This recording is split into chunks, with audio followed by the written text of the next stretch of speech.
Hey, hey, hey, good morning, afternoon, or evening, good people, wherever you are, and however we're together, thanks for being here. I'm Dave. This is Dave's Head. So, what's in my head? You know, we're in this twilight zone place in this country, president administration we got, and the congressional lockout, government shutdown, people aren't getting paid, furloughs. It's just not easy to be an American these days. Not for everybody. Despite all this chaos, and despite all the things that are happening, going from left to right, right to left, top to bottom, bottom to top, just chaos everywhere, there seems to be one thing that remains steady. And we've been told over and over again that this thing no longer exists, but it feels like it just keeps rearing its ugly head for something that should be extinct. I'm talking about our old standby, racism. Now, you may have missed the story in case you did. Leaked messages from this group called the Young Republicans. They had a chat. These messages shined a light on the fact that not only is racism not dead in this country, it's fully alive in its full glamour of disgust and hatred, vileness, disrespect, all these things. These leaked messages highlight how deeply ingrained racial hatred remains in American political circles. I mean, this is the group called the Young Republicans. And when you look at them, first of all, they look like a knockoff Ringling Brothers circus act. It just these people are talking about other people. There's a lot of self-reflection and improvement they need to do in their own lives, and this is superficially speaking. We already know inside there's a lot of work that they need to do if they're even willing to do it. They probably believe they're right, but this Young Republicans group, this disgusting chat, they these text messages normalized racist, bigoted languages. It underscores this generational challenge that isn't disappearing. And by challenge, I don't mean, Gen X versus Gen Y versus Gen Z or millennials versus this and how there are cultural differences. You don't get jokes that, people my age might tell. Not talking about that. I'm talking about the passing on of hatred. Hatred is taught. Nobody comes out the womb hating someone else. Hatred is taught or it's ingrained by those who already have that hatred. And it seems like this generational continuation, while it may not be as in your face and prevalent and violent as it was some decades ago, it's still very much present. And let's not forget, all the apologies. I'm so sorry. That's not me. I don't know. It's you. Let's not pretend that you wouldn't think these things and believe these things if not for this coming out in the public. It's you. It's 100% you. I'd rather you own your hatred, your bigotry, your racism. I'd rather you own it than pretend that, basically the excuse of I got drunk one night, right? No, this is you because the old saying, was it tipsy tongues tell no lies or drunk tongues tell no lies, whatever it is. That's an excuse that people can use or used to use a lot back in the day. Now it's, you know, it was misspoken, taken out of context. I wasn't me. Some people say this tweet or this wasn't me at all. It was you because it is you. And I'd rather you be a man or a woman, or in this case, I think they're all men. And we already know they're not real men just because of what they believe in. But I'd rather you be a man, admit it was you, admit you have this hatred in your heart, and continue on with your life. And those who will disassociate with you will disassociate with you, and those who support or believe or feel indifferent will continue to be around you. But I'd rather people just be upfront with who they are, what they hate, and how they want to carry themselves. Just be you. Own it. Right? If it's not wrong, then why are you trying to disassociate from it. Makes no sense. Leadership in and around these organizations, either quietly or implicitly and directly condone it, that's a problem too. Because again, hatred is taught, hatred is reinforced, hatred is indoctrinated by repeatedly either pushing it or condoning it and accepting it. They didn't just wake up one day and decide we want to start a group and start talking crap about black people and Jews and everybody else they talked about. Someone told them this was the way to do it, or they saw an example of how to do it and they decided to do it. They were first taught. The question really is, what does this say about the future of this country? Diversity, inclusion, representation in American politics, that this group, young Republicans, not old Republicans, not, the old wrinkly Republicans walking around DC. Well, they're not walking around anymore. They haven't been in session in who knows how long. And the same with Democrats, old wrinkly Democrats. If this was young Democrats, we already know the outrage would be tenfold. But it's young Republicans. And so literally the Vice President of the United States said, oh, these are just young kids. These are 30-something-year-old damn people. I think one person was almost 40. In what world does that equal kids?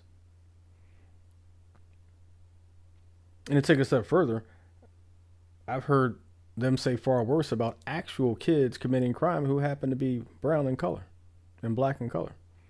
They didn't call them kid. They called them adult. Terrorist, thug, everything else. But somehow these are just kids telling jokes. Whew, almost said GFY out loud. But that's what I actually do mean and say. That's what I actually do want to say to the Vice President. GFY. But, I think part of this too is being desensitized to racism. It's laughable when people tell us that it no longer exists, or try to equate it with something else, or try to push a narrative, well, everybody's racist a little bit. No. Everybody's not racist a little bit. It's not normalized in the sense that it should be just okay. Again, GFY. If you don't like me because of the color of my skin, GFY. Period. I've gotten to the point in many instances, especially with racists, bigots, racists, I really don't care about your existence. I don't. I don't shed a tear when people who hate other people because of their skin color or their religion or their gender. Not because they've actually done something to warrant hate, but simply because you decided today, I don't like black people, or I don't like women, or I don't like gay, or transgender, or poor, or immigrants fleeing, trying to, one, be alive, and two, perhaps make a better life for themselves. Or somebody speaks a different language than you because you believe English is American. So I've gotten to the point where I'm desensitized in a way to those people's lives. And that's a bad thing. I own that that's not a good thing. That's a place where someone should not be, not caring about other humans, because I push that all the time. Every human deserves love, happiness, peace. But there's so many hateful people out there who simply hate people for extremely superficial and external reasons. And it's not just the hate, it's what comes from the hate. It's the criminalization and the terrorism, and all these other things that are spawned from that hate. It's the hate speech that incites other people to hate just like that person. It's the butterfly effect of hate. And so that's why when bad things happen to those people, they go out on their luck, they get quote unquote canceled, or they die. I just don't care. I don't wish bad luck. I don't wish, to be canceled. I don't wish death on anyone. I just simply don't care if those things happen to people who hate other people. The turn the other cheek, that's decades ago. The love everyone in spite of, that's decades ago. You can't ask people to forgive other people while they're still doing the thing you should forgive them for. That's like an abusee forgiving their abuser while they're still getting abused. Forgiving mid-punch or mid-kick. Or emotional abuse, mid-yell. It's like a rape victim forgiving their rapist while they're still penetrating them. It's not how it works. You don't get to ask people to care about people who hate them while they're still hating them. It's not fair to those being hated on. It's not fair to those who care about people who are being hated on. It's not fair to those people who may be indifferent, who just simply want a better world for everyone and don't hate anybody. You don't get to cry and bitch and moan because the product of your hatred is losing your job, losing your finances, bad health, death. Although, if you're dead, you won't really be crying at that point, but you get my point. If you want people to treat you respectfully, respect those people. And part of that respect is not hating them because of the color of their skin or their gender or their economic status or their immigration status or their sexual preference or loads of other reasons that you just shouldn't hate people.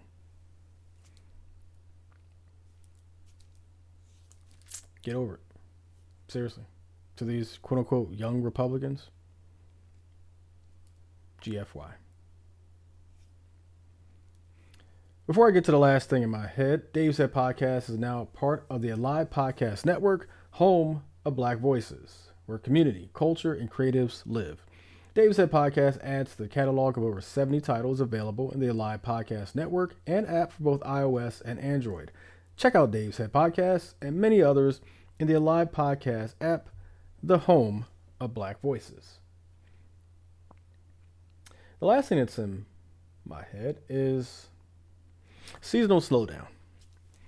We've gotten through, at this point, almost 10 months into the year. We're into quarter number 4. If you like football or basketball or any sport that has quarters or periods, and you're at the home stretch of that game, or in this case, this year. If you live in a cooler or changing climate, you don't live in southern U.S. or southeast U.S. where it doesn't get too cold, doesn't get too precipitous in the frozen area, then you're probably slowing down this year. Your traveling's kind of dwindling down unless you actually plan, like I usually do sometimes, to get away out of the cold weather and into the warmer weather. But there's value in slowing down.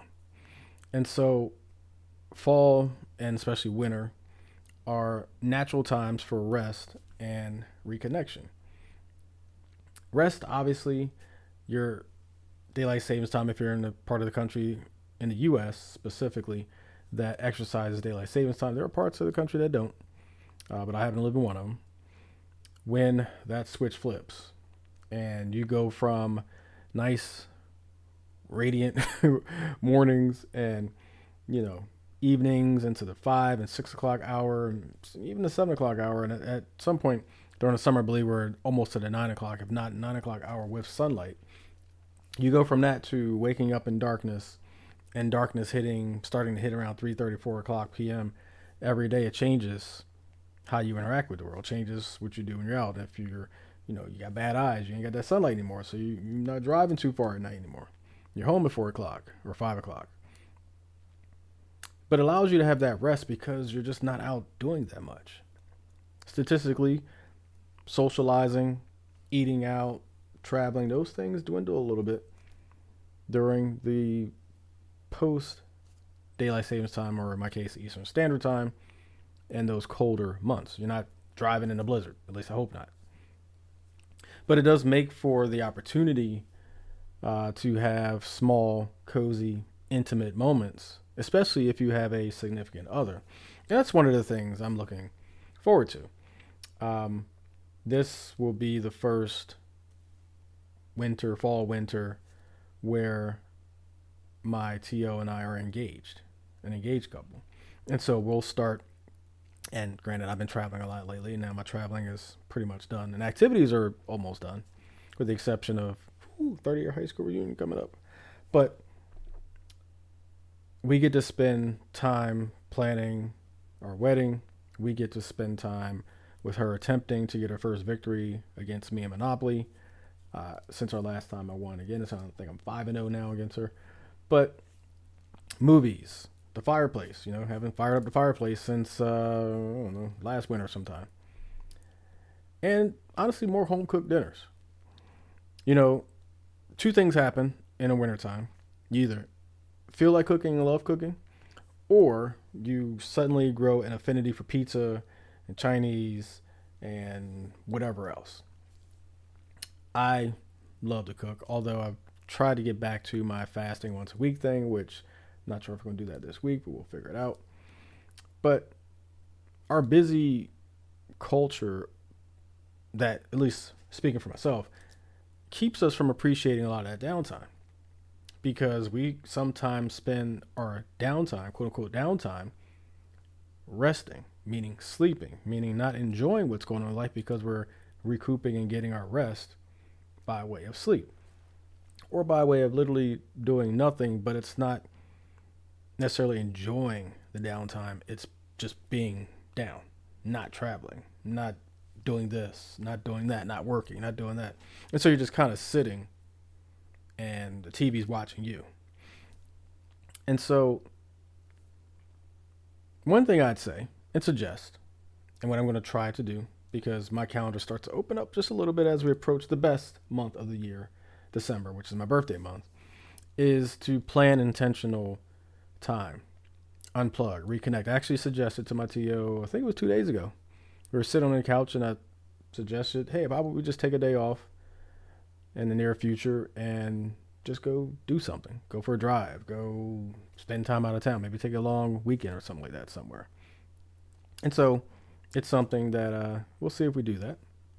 But I encourage you, as we flip that switch, and if you're in a daylight savings time part of the year, you understand what I'm talking about. As you flip that switch to your standard time and you lose that daylight and it's darker, you're spending more time at home, it's a great time to do something that I have to do, which is another garage clean out, or catching up on rest, or reestablishing, because if you've been as busy as me, you're not exactly working out on a regular basis.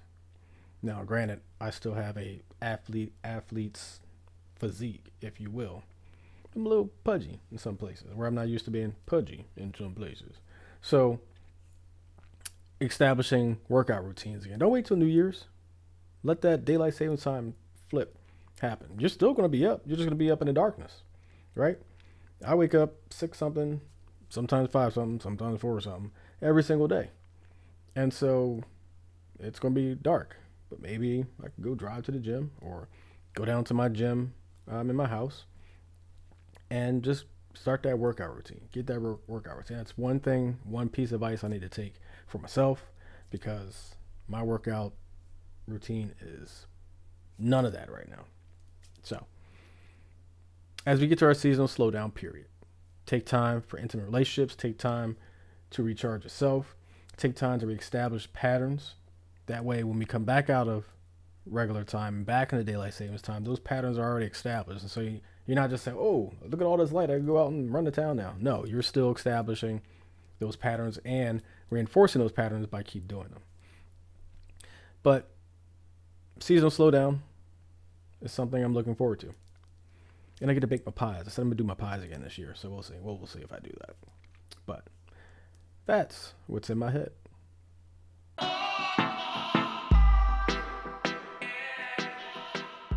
So I talked about the government being shut down briefly in my opening segment. And before I get to that, Normally, I would be introducing my guests in this segment, but every once in a while, it's happened during recording season for my podcast where there's some sort of mishap that happens with a guest, and so I do the episode by myself. This is going to be one of those episodes. Washington is in a government shutdown, gridlocked. The mechanisms of government are held hostage by partisan standoffs. Now, if you're not familiar with these standoff places that they have, stances that they have, the Democrats are saying the Republicans are going to bloat the cost of health care for everyday Americans because of their rollbacks of the Affordable Care Act, aka Obamacare, subsidies. And Republicans are saying, well, Democrats are forcing the government shutdown because they want to give health care to illegal aliens. I'm very fact driven on this podcast, and so first thing I will do is establish what the actual truth of that is. It is 100% true that Democrats are not casting their votes, because remember, Republicans own the White House, Congress, Supreme Court, all of it. House, Senate, White House, Supreme Court.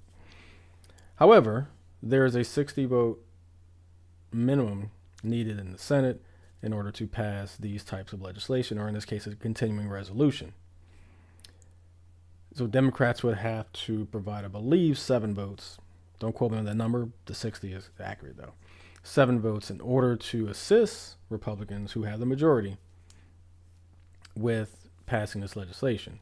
And so it's 100% true that Democrats are not providing those 7 votes because they want Republicans to come back to the negotiating table to talk about and stymie the predicted explosion of healthcare costs because these subsidies are expiring at the end of the year.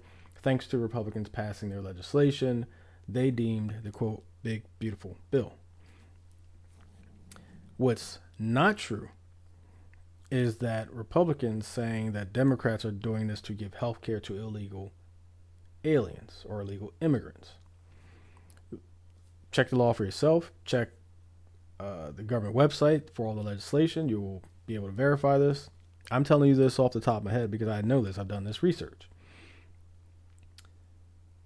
There's only one piece of law that provides for the possibility or ability for illegal aliens or illegal immigrants to get health care.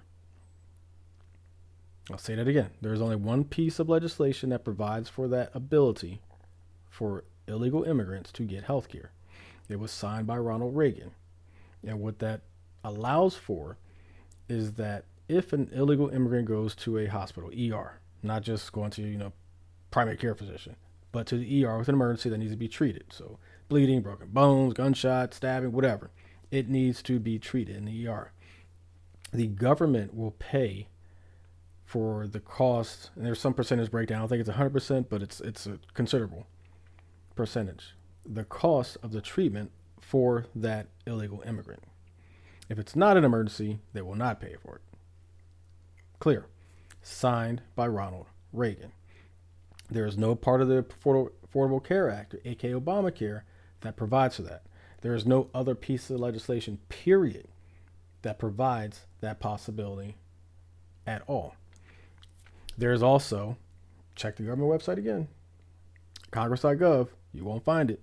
There's also no submitted or filed legislation by Democrats affording this possibility that has been rejected at all by Republicans. So, these are talking points. One is truthful, one is false. Now, this comes back to the same problem we have, which I've been preaching and talking about for a long time. Facts no longer matter in politics. Facts longer matter in Washington, D.C. If you say it loud enough and you have enough idiots who do their research, listening, and believing it, it will spread like wildfire. Yes, I said idiots, because I think if you just believe something without doing your own research, you're an idiot. It's very, very easy. Now, granted, if you have no computer skill set whatsoever, no ability to actually do fundamental research, you don't have that intellectual capacity to do it, okay, I get it. But you can also ask somebody else to help you do it as well. If you have the ability to do your own research and you choose not to do so because your philosophy aligns with the crap somebody else is saying, and that's the only reason you're believing them, again, hatred. We talked about this in the opening. Sometimes you hate the people they're telling you to hate enough that you won't actually verify what they're saying, right? If you demonize illegal immigrants enough that other people start hating them, they'll believe what you say with anything related to illegal immigrants. True or false? Because they won't do the research. And so, again, if you have the ability to do research and look at the factual information and you choose not to, you're an idiot. Now, the last several shutdowns have occurred under this same administration. The one we're in right now, I believe the other one was, I know the other one was the first time, I don't remember the year, but there was also a shutdown, or it might be two shutdowns under this administration the first time around. Accountability is non-existent. If you remember when Trump, whatever you call him, first burst onto the scene and President Obama was president, there was threat of a shutdown occurring. And this guy came out of his mouth and said, if a shutdown occurs, it's on the president. The president should be able to get people in the room and negotiate. Almost verbatim to what he said, but that's basically the gist. Of course, now that's not the case. Now it's the Democrats' fault. It can't be his fault for being a bad negotiator. It's got to be Democrats. And Republicans in the House and the Senate, they just peddle and do whatever he wants. So, of course, they echo this chamber. And press secretary echoes this chamber of falsehood. And again, if you don't do your own research to see the truth of this, that's on you. Probably the same way the farmers feel right now.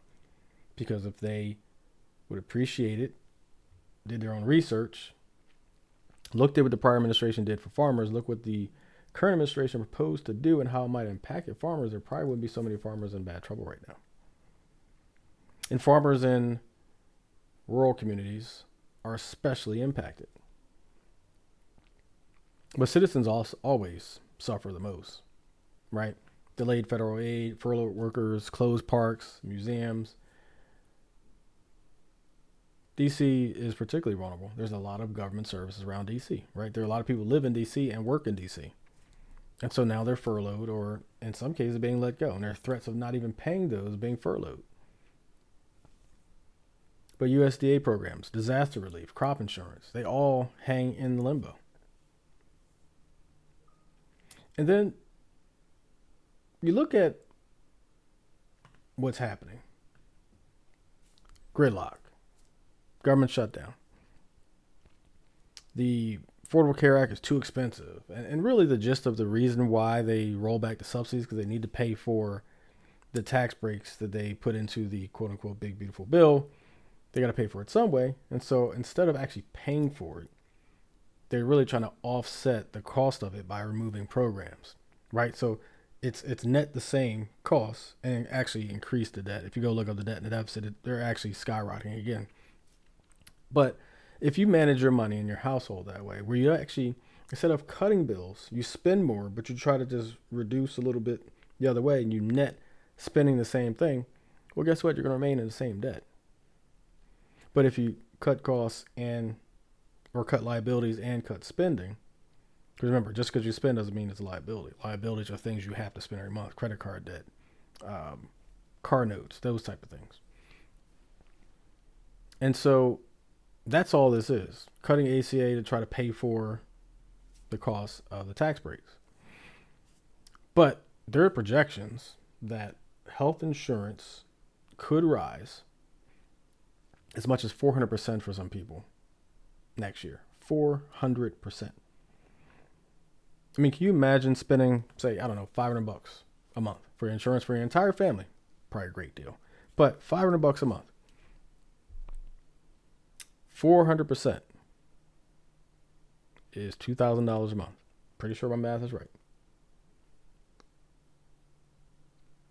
Could you imagine paying over, $2,000 a month? And the projections are some of these health insurance costs are going to be 60, 70, 80% of a person's entire income. You're spending 4/5 of your entire income on insurance just in case you get sick. Think about that. If you don't get sick, you're spending 80% of your income just on that. It's not sustainable. And there's so many other things going on. And we're not even talking about the demolition of the White House that's going on right now for a freaking ballroom. But the No King protests happened over the past weekend, I believe. And all reports, even the police were putting out social media posts about how peaceful they were. This was no January 6th riots that we all saw with our own two eyes.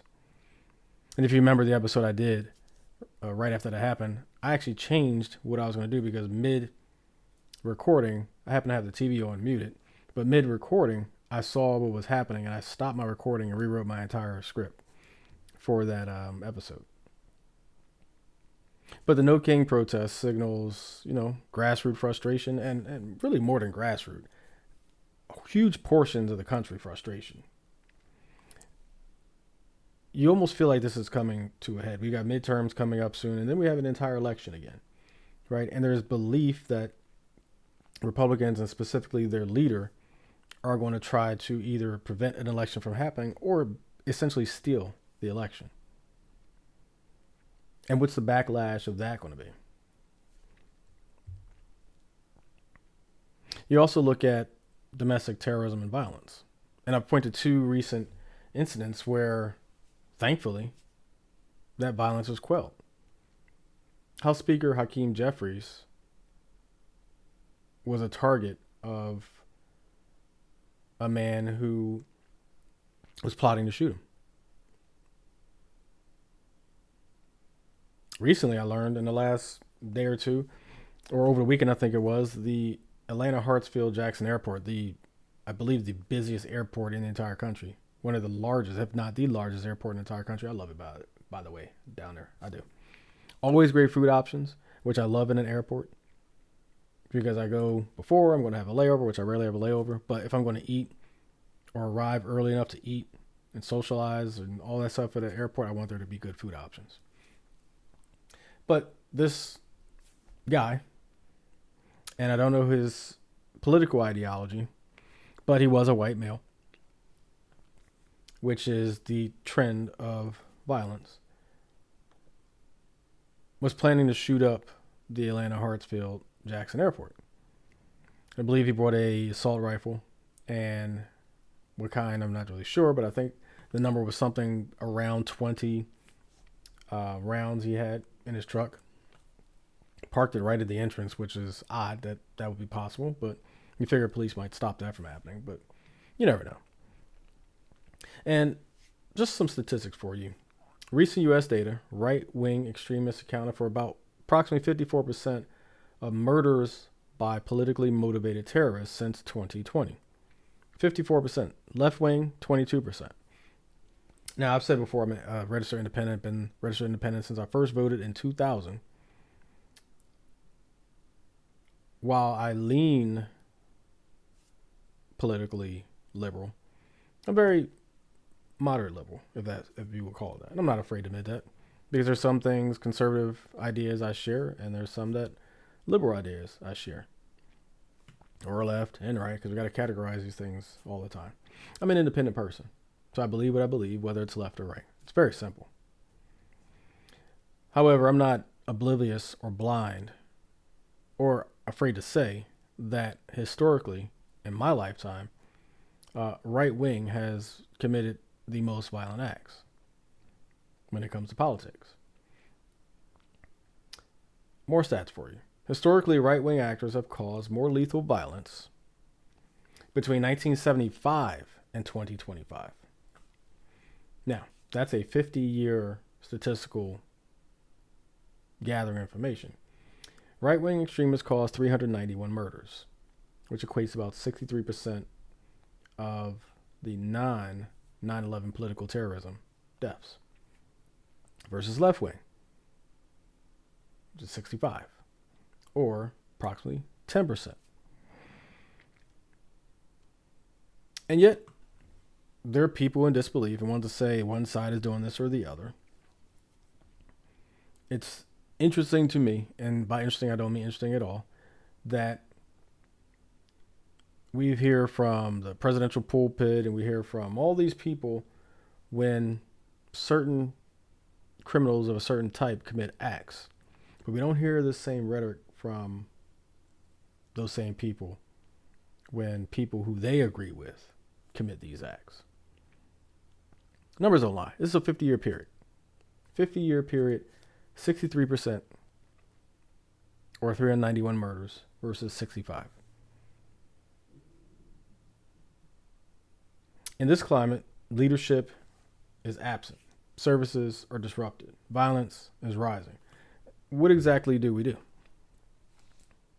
What exactly do we do? Here are some things that I came up with for surviving, don't know why that was so difficult, surviving and even thriving during this very, very, very tumultuous period we're in. I think most important, and it's very hard, I get it. It's easy for me to say, harder for a lot of people to do, but focus on what you can control. It's number one, focus on what you can control. Build routines around family, health, and finances. When government and institutions falter, fall by the wayside, shut down, your personal foundation is what's going to matter most. That's what you're going to be able to build on most directly and most intimately. So focus on what you can control. The second thing, strengthen your local community ties. Neighbors, if you're religious, faith groups, local nonprofits, they become buffers. They help. If federal aid is delayed or mutual aid networks are out there to pick up the slack. It's a saying, it's not what you know, it's who you know, right? Sometimes it's not what you know, sometimes it's who you know. And so strengthen your local community ties, your neighbors, your friends. You never know who can be there for you when things like this happen. The third thing is financial preparedness. Whether it's an emergency fund, diversifying your income, residual income that's out there, many ways to try to do residual things. Some of those things you got to have some faith in that they're actually going to have a ROI, return on investment, that can work for you in good and bad times. Reduce dependency on volatile systems. Nothing more volatile than the damn stock market right now. And so look at those other things, CDs. Yeah, again, not a financial planner, just kind of throwing some things out there. But CDs, the Bitcoin area and all that stuff. Cryptocurrency is what I was going for. Again, those things all have risk in them. Put them, some dollars under your mattress has risk too, right? Burn your damn house down. But financial preparedness is key because you never know what's going to happen when it's going to happen. Stay informed, but don't be consumed. Knowing what's happening is important. Being locked into constant outrage is draining. It's got to be draining. Just to step back for a second, it's got to be draining to hate people all the time for being them because you're not them. It's got to be draining.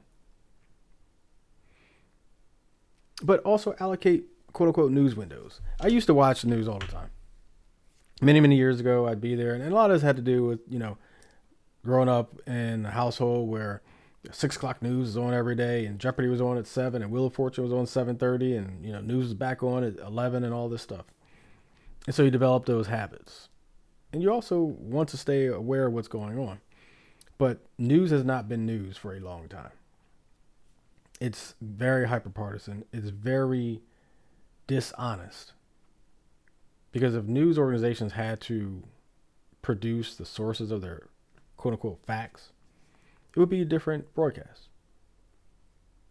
If you had to put, the bouncing ball, if you think about the bouncing ball on the words, if you had to put down there at the bottom, the crawl, as it's called sometimes, if you had to put in the crawl the sources of your information, links, QR codes where people can go and see it for themselves, it'd be a little different out there telling it as the news. But stay informed, but don't be consumed. Next one is engage in civic life. Vote, attend town hall, support transparency. Gridlock persists when citizens disengage. Again, another one that's easy for me. I know a number of people who are simply disengaged from the civic life, the voting life, the politics life, the news life, because they're just sick of all of it. Complacency, and not really complacency, but disconnecting empowers those who want to use those things to their own benefit, right? They want to use misinformation and use the political power to their own benefit. And so disengaging benefits them. Provoke resilience and calm. Always important. You can't, if you're on a plane, they tell you during an emergency, grab the mask, put it on yourself, then help others, right? Then help others. Physical wellness, sleep, nutrition, exercise. Again, starting them habits. Mental wellness, your purpose, your relationships. Spiritual wellness, again, if you're religious, reflection. They can become anchors during these times. They can ground you, steady you in these times. Resilience and calm. People tell me all the time, I don't know how you stay so calm. Many, many years of practice where it's just natural. I don't need to go from here to here to get my point across. I can be soft-spoken or I can be really loud. It's control. And sometimes you can control too much. Sometimes you just need to let them off. No, excuse my language, but sometimes you do. But promote resilience and calm. Next is cultivate joy and connections. In the midst of all this chaos, find time to schedule simple celebrations, game nights, dinner with friends, local walks, going to the movies, happy hours, little getaway for the weekend, all those things. It counterbalances this harsh world, and specifically this harsh country that we exist in right now. You got to, even if it's for a couple hours a day, disconnect from the things that are happening, whether work is pissing you off or politics and Washington, D.C. are pissing you off. Family and friends are pissing you off. Disconnect from those things. I've seen more, and maybe it's just the circle of people that I'm connected to, but in the last 2-3 months, I've seen more young people die, pass away, than I've seen in probably the same stretch or earlier this year, the entire time. So say 2-3 months is October, so say back to June or July. Between July and now versus the entire rest of the year, there's been a uptick in the number of young people, and I'm talking 40s, 30s, 40s, young 50s, passing away. Those connections can help you with your health, your mental health, get you through tough periods, counterbalance the harshness in this world and in this country specifically. Next to last, recognize threats, but don't live in fear. Violence and terrorism are real. There are many people who lost their life doing very regular shit, like going to the mall or going to the supermarket or going to the car wash or just walking outside, going to a barbecue. We don't plan for these things, obviously, because we're just doing regular old things. So recognize those threats if you can. I mean, you can't predict somebody's going to hop out of their car and go shoot up the airport you're in, right? You can't predict that. But understand that statistically, violence and terrorism is rare. 0.07% of murders since 2020 involve terrorism and domestic violence, we'll say. And not domestic violence, domestic terrorism, we'll say. Use vigilance, right? But don't be paranoid. Don't exist in a space that's paranoia filled. And I get it, trust me. There is a lot of hate out there. A lot of evil people out there. But we can't exist in a world where we think that if we stay in a bubble or if we're constantly looking left and right. My uncle rest his soul, used to always say, watch a six. One of the last things he would say to me whenever we departed, or especially if he knew I was traveling, we wouldn't talk for a day or two like we regularly would. He would say, watch a six. I'm not telling you not to do that. I'm telling you, don't be obsessed with it. Don't be obsessed with these evil pieces of trash that exist out there, because again, that empowers them. Last thing I'll say, advocate for transparency and accountability. Now, if you're watching on YouTube or a live podcast network or Spotify or any of the places where we're video podcasts as well, you might have saw me cross my arms for a second. That's one of my, reactions to things that I think are extremely hard to do. I got to think about it for a second. It's kind of my shell for a second. I come in and I go, okay, now think about it. Transparency and accountability aren't regular things that happen in this country. We could demand it collectively. We can shut down, boycott. We can, go at institutions. Think about police, right? When bad shoots happen or cops do bad things, we want that transparency and accountability. We don't always get it. But unchecked violence becomes harder to ignore. Unchecked lying, deception, and mistruths, and those things become harder to ignore the more prevalent they are. And so the crowd gets louder and louder. Think about these town halls that are happening all across the country where people are stepping up and raising their voices against tyranny, against deception, against non-accountability, against not transparency. It's we the people. Literally the first three words, we the people. And so back to our civic duty, civic responsibility, civic participation, advocating for transparency and accountability are parts of that as well. And if we want better, we got to demand better. They usually say, you want better, do better. No, you want better, we got to demand better. And one way we can do that is with our vote. I did something or talked about something on Facebook years ago before it became a thing. Evict every incumbent. I think people should have to actually earn your votes, not just be a placeholder that gets reelected over and over again. Because this is why we're here. And not to be an ageist or anything like that, but there are a lot of old people on Capitol Hill in Washington, D.C., who are only still there because they do not want to let go of their power. And if they do, they probably will die off or become irrelevant, which may be worse to them than dying off. And so evicting every incumbent forces people to come in with fresh ideas, forces people to want to do right. Because right now, re-electing the same people over and over again, where has it gotten us? So recapping those really quickly, focus on what you can control, strengthen local community ties, financial preparedness, be financially smart, set yourself up for financial success in the event something happens. Stay informed, but do not be consumed. Engage in civic life. Promote resilience and calm. Your health matters. Your health will get you through this. Cultivate joy and connection. Recognize threats, but do not live in fear. Enjoy life, as I always say. And advocate for transparency and accountability. In a country where institutions appear broken, services are halted, threats rising, our greatest power lies in our connections to loved ones, to community, to purpose.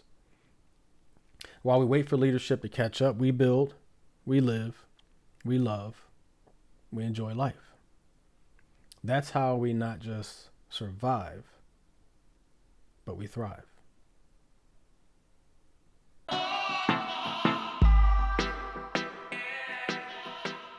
My favorite segment of my podcast is my GRIN, which stands for Great Reason to Be in Love with Now. You know, when this episode drops, we're going to be right up against Halloween. Halloween's, over the last couple of years, been something I kind of started participating in more. I used to do, at my old house in Pennsylvania when I lived there, I used to do something the first couple of years I was there, and then I was either traveling, not there, Kids didn't participate. Um, and so I stopped doing much. Like years ago, I would do fake blood and black lights and scary music, and I'd have the best candy because Snickers are the best candy, by the way. But I'd have tons. I've had buckets, like just big old gallon buckets of candy. It would just come in. I wouldn't even give it to them. Just go ahead and take what you want. Probably ruined so many kids' mouths that way, but it was enjoyable. And so I kind of got away from that, and I've gotten back towards it the last couple of years, spending time with my godsons, adopted one, um, and trying to do things as well. Now, where I live now, they're not very participant on Halloween. Maybe they'll change this year. We'll see.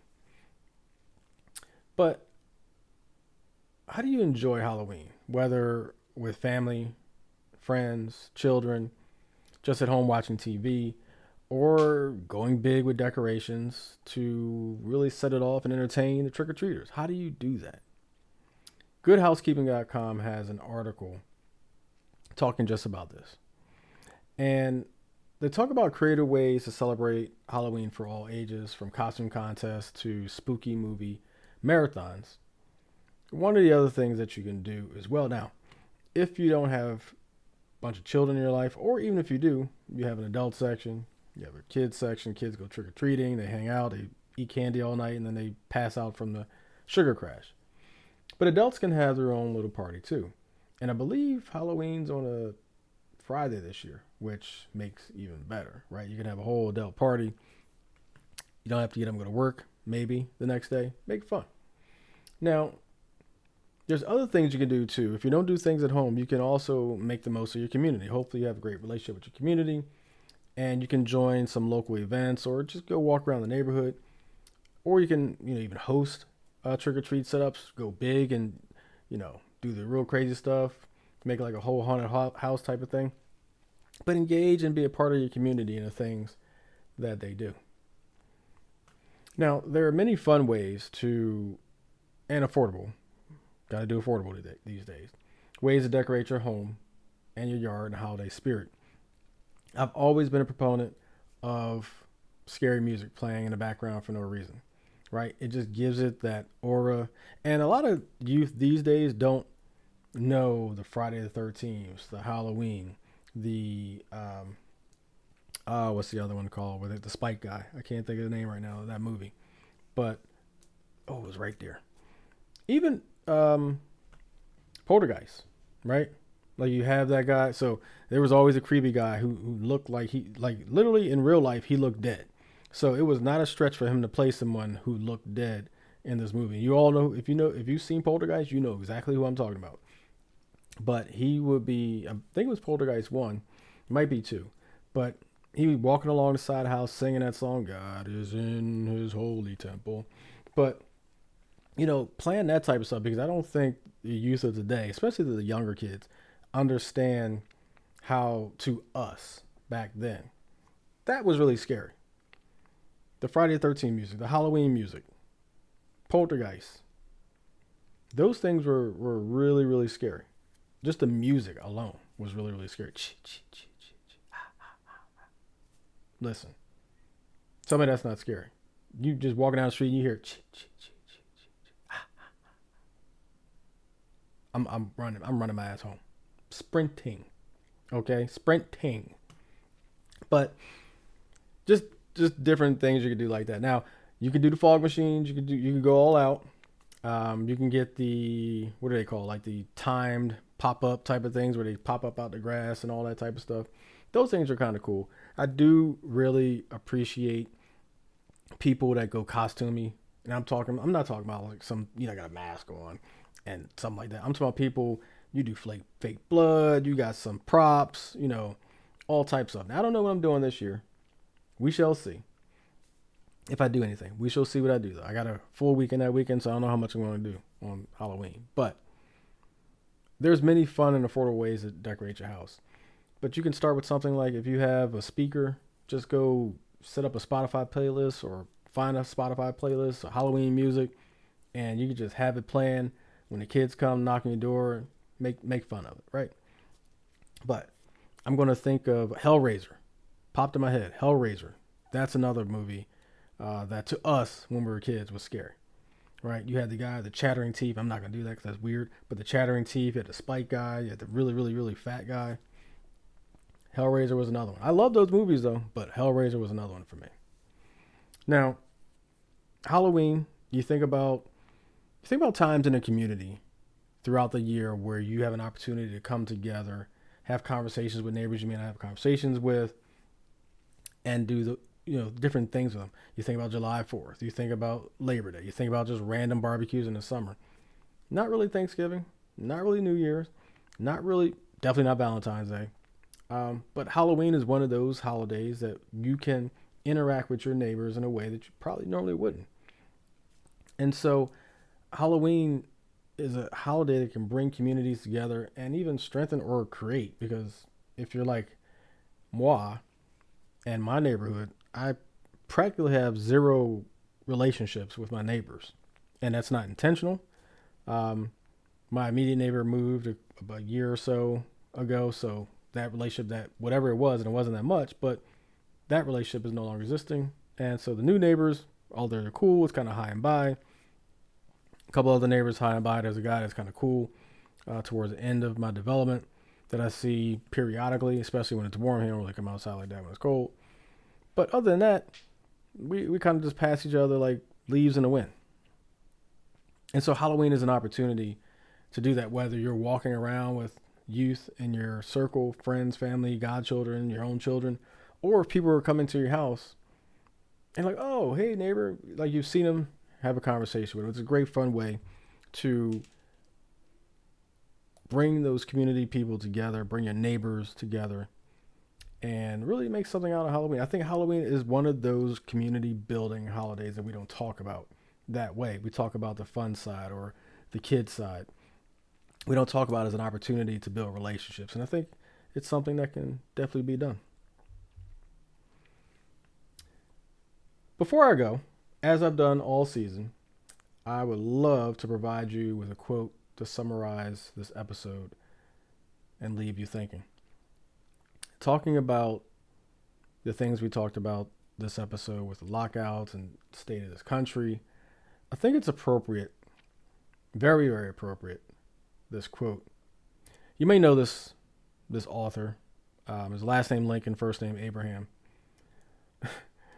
Little joke there. But Abraham Lincoln had this quote, and it really sums up how I feel about leadership, quote unquote leadership, because it's not really leadership, it's something else, but leadership in this country. And so it's a really powerful quote to me, and I hope the same for you. Quotes this: nearly all men can stand adversity, but if you want to test a man's character, give him power. And again, that's Abraham Lincoln. I think the state of this country, from the president through Congress, it's pretty indicative that power corrupts powerfully.